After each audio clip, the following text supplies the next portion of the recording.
ఈ beads painting అనేది తప్పకుండా ప్రతి ఒక్కళ్ళు ట్రై చేయాలి. అండ్ పిల్లలకైతే ఎస్పెషల్లీ చాలా మంచి యాక్టివిటీ. షాప్కి వెళ్ళినప్పుడు అడిగి మరీ కొనిపించుకున్నాడు. అదే నేను ఇష్టపడి కొని చెయ్యమ్మా అంటే అస్సలు చేయడు. వాడికి ఇష్టమైంది కాబట్టి నచ్చింది గానే చేస్తున్నాడు. ఇంకా మార్నింగ్ బ్రేక్ఫాస్ట్కి అయితే టమాటా బాత్ ప్రిపేర్ చేశాను. ఎంత ఇంట్రెస్టింగ్గా చేస్తున్నాడు అంటే ఇంకా బ్రేక్ఫాస్ట్ కూడా నన్ను పెట్టమంటే ఇంకా నేనే పెడుతున్నాను. ఇంకా మొత్తానికి అయితే ఏదో ఒకటి ఇంట్రెస్టింగ్గా చేస్తున్నాడు కదని కదిలించడానికి వదిలేసా. లంచ్కి అయితే ఈసారి డిఫరెంట్గా తీసుకొచ్చాను. ఎప్పుడు చికెన్ మటనే తెస్తున్నాను కదా, ఈసారి ఇది ట్రై చేద్దామని. దీన్ని ఇక్కడ జర్మన్లో పుటెన్ అంటారు, అంటే మన టర్కీ కోడి అనమాట.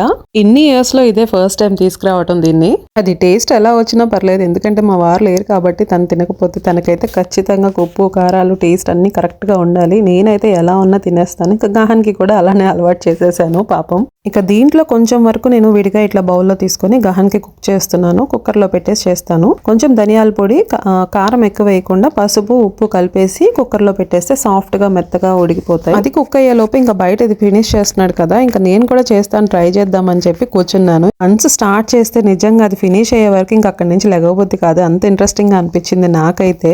చూద్దాం ఎన్ని రోజుల్లో ఫినిష్ అవుతుందో. ఫినిష్ అయ్యాక మీకు చూపిస్తాను. తప్పకుండా ఈ హాలిడేస్కి మీరు కొని ట్రై చేయండి. మీ పిల్లలకి మీకు మంచి యాక్టివిటీ అవుతుంది. Hope you enjoy this video. మళ్ళీ నెక్స్ట్ వీడియోలో కలుద్దాం. By by.